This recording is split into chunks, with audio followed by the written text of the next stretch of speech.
the thunder and rain. Oblique Seville defeat Lyles again. You know what? Let's jet into the story.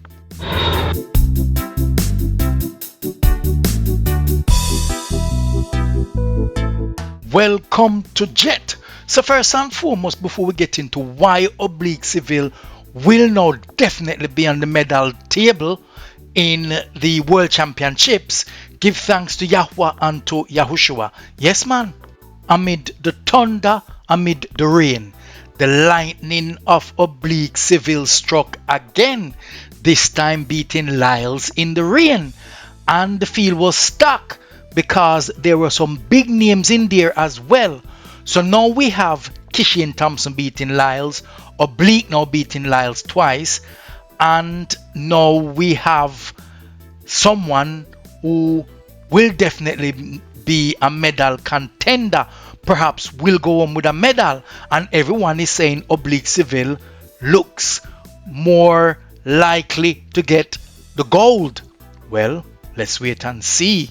So Oblique Seville has beaten Lyles, and the last few races Lyles have been running quite consistently, I should say. Not many races, but didn't break the 10-second mark that much. I mean, on the 19th of July he ran 10 flat, and on the 31st of July he ran 10.05, and a few days ago on the 3rd of August he ran 9.90. A few days ago on the 16th of August he ran 9.90, and today, beaten by Oblique Seville, he ran 10.02. So he's still struggling to fully break the 10-second mark and run it consistently.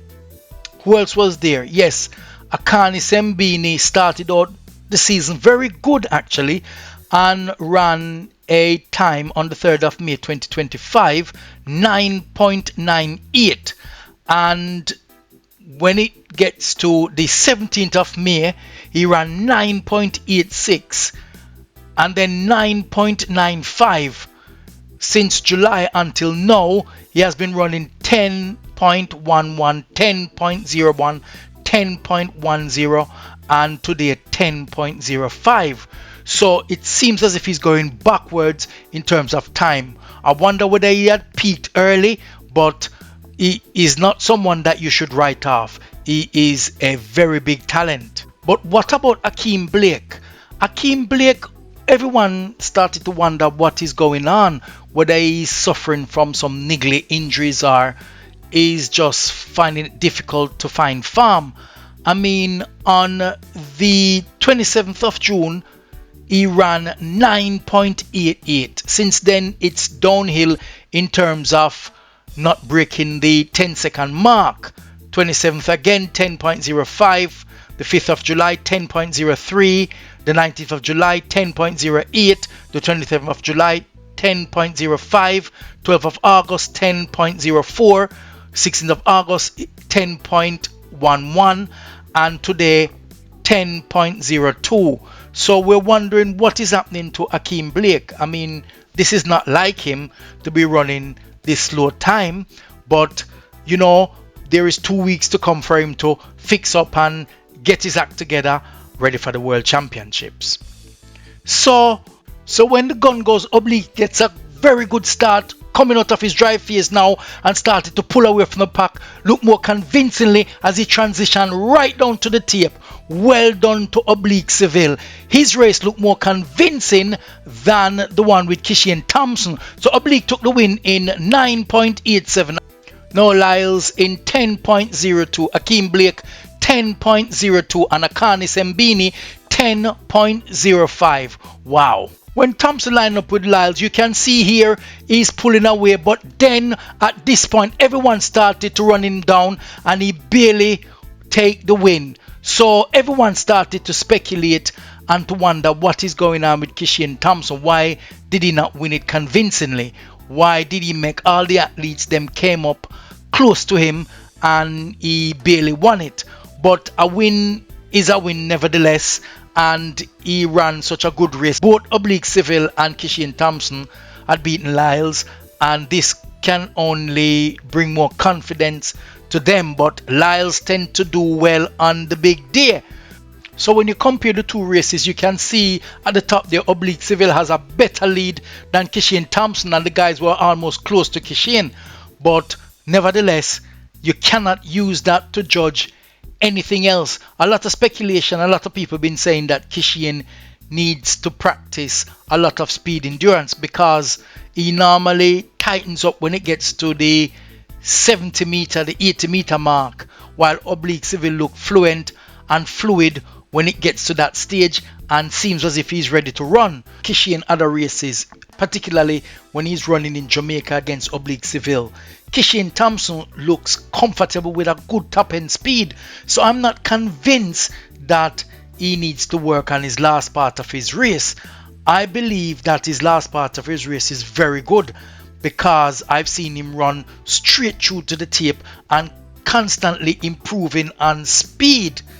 But I don't know if because Lyles was in the race, a little bit of pressure was on him, but it looks as if he eased off at about 30 to 20 meters before it gets to the tape. So that is something that should go to the Kishane Thompson camp.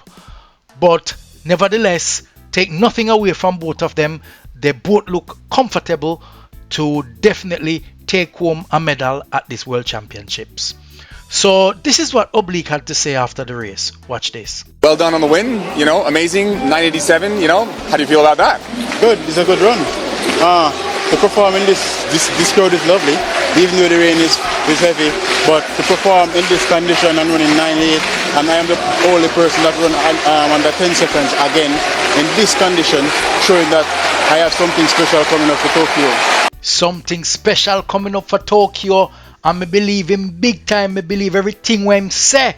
Yes, man, because Oblique Seville looks more serious now and looks more confident and comfortable. To beat for Noah Lyles, trust me, going into Tokyo, his chest is going to be broad and push out like them rooster. It's quite easy because I actually have a coach that does show me all the stuff that has been done in track and field because he coached the greatest man alive, Usain Bolt, and the greatest athlete and the fastest athlete.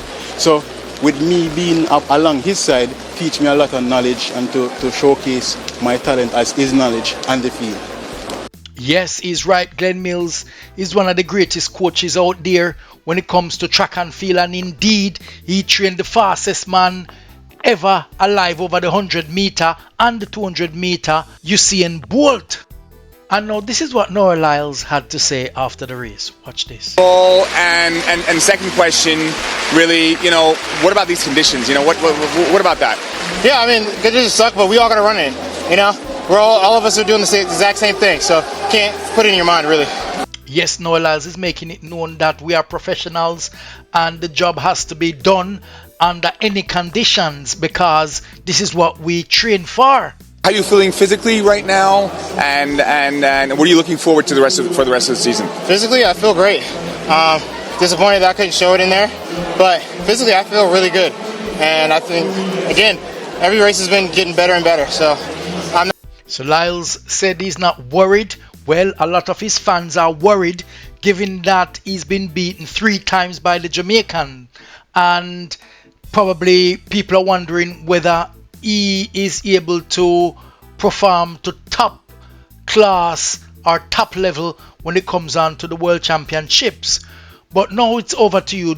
What is your view? Do you believe that beating Noah Lyles back to back by Oblique Seville will definitely give him some confidence? And what about the race with Kishane Thompson?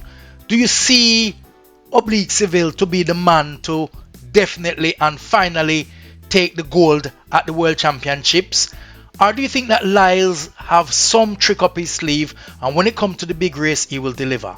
Write your comments below, man, and let's have a discussion about this. For those of you who have forgotten to subscribe, please remember to touch the like button, smash the subscribe button, touch up the bell, and remember to share with your friends and family. So yo, Aguano, we are going to jet off,